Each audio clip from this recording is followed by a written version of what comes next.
പറയുന്നേ? വാ പോവാം.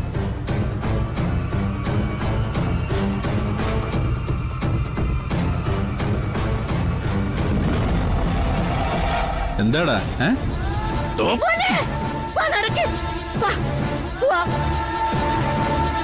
നടക്ക് മോനെ, നടക്കേ.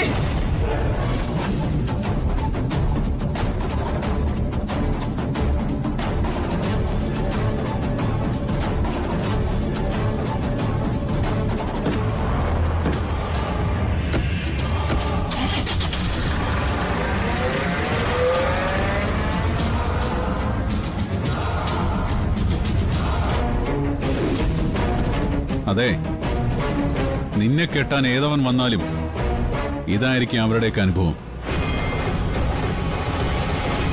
അതുകൊണ്ടെല്ലാം ഇവിടെ വെച്ച് നിർത്തിക്കോ. അതെ, നിന്നെ കെട്ടാൻ ഭദ്രനുണ്ട്. ഇനി നമുക്കത് വെച്ച് താമസിപ്പിച്ചാൽ ശരിയാവില്ലല്ലോ.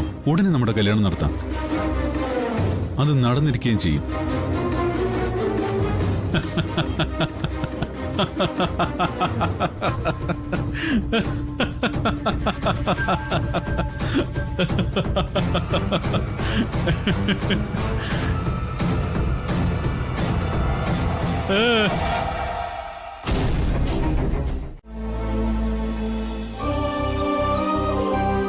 ഞാൻ ദേവുവിനെ കാണാൻ വേണ്ടി അവിടെ വെയിറ്റ് ചെയ്തത്.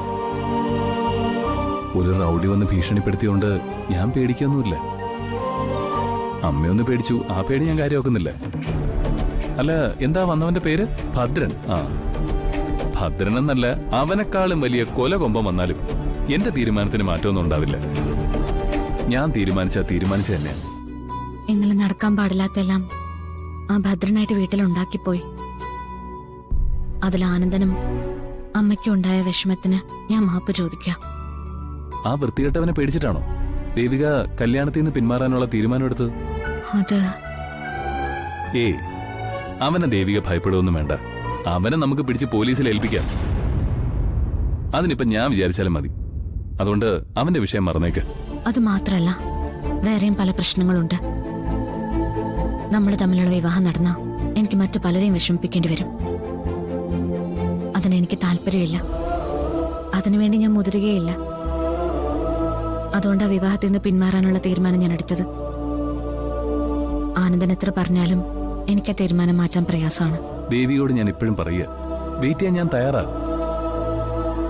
ദേവിക ഒരിക്കൽ കൂടി മനസ്സിരുത്തി ചിന്തിക്കണം. ഇപ്പോ താൻ എടുത്തിരിക്കുന്ന തീരുമാനം എന്തൊക്കെയോ ചില സമ്മർദ്ദങ്ങളുടെ പുറത്താ. അങ്ങനെയല്ല ജീവിതത്തിലെ പ്രധാന തീരുമാനങ്ങൾ എടുക്കേണ്ടത്. എന്തായാലും താൻ ആലോചിക്കുക. നന്നായി ആലോചിച്ചൊരു തീരുമാനത്തിലെത്തുക. പക്ഷേ ആ ഡിസിഷൻ നമുക്ക് ഫേവറബിൾ ആയിരിക്കണം. അതാ എന്റെ വിശ്വാസം.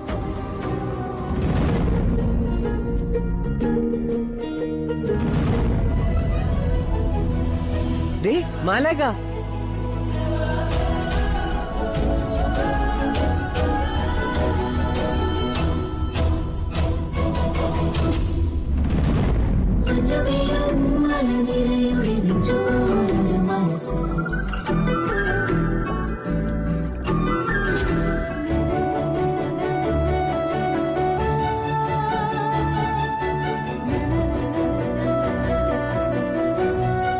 മലക ഇപ്പോഴാണോ എന്നെ?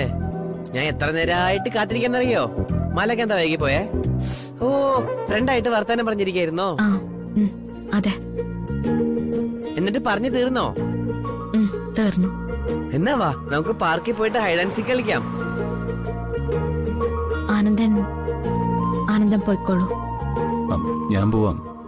പക്ഷേ ദേവിക റീതിങ്ക് ചെയ്യണം. നമുക്ക് അനുകൂലമായ തീരുമാനം എടുക്കണം. ശരി, നിങ്ങളുടെ കാര്യം നടക്കട്ടെ.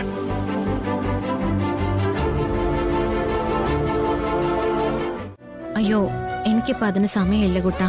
ഒന്നും പറഞ്ഞാ പറ്റില്ല. പാർക്കിൽ പോണെന്ന്. നല്ല കുട്ടനല്ലേ, പറയുന്ന കേൾക്ക്.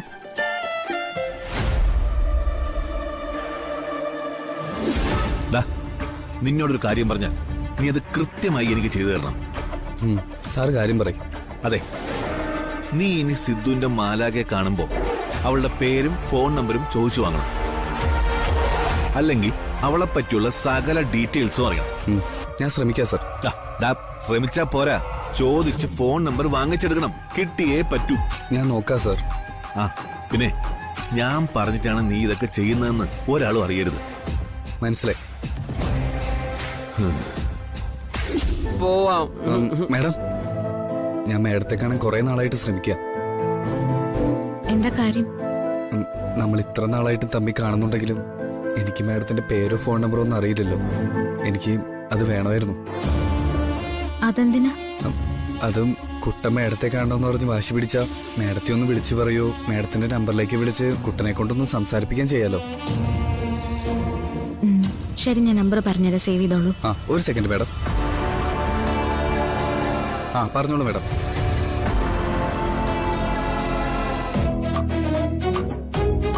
ഹായ്, ബലൂൺ ബലൂൺ, എനിക്ക് ബലൂൺ വേണം. എനിക്കിത് വേണം. മാമ. കുട്ട നിക്ക് ഒരു മിനിറ്റ്.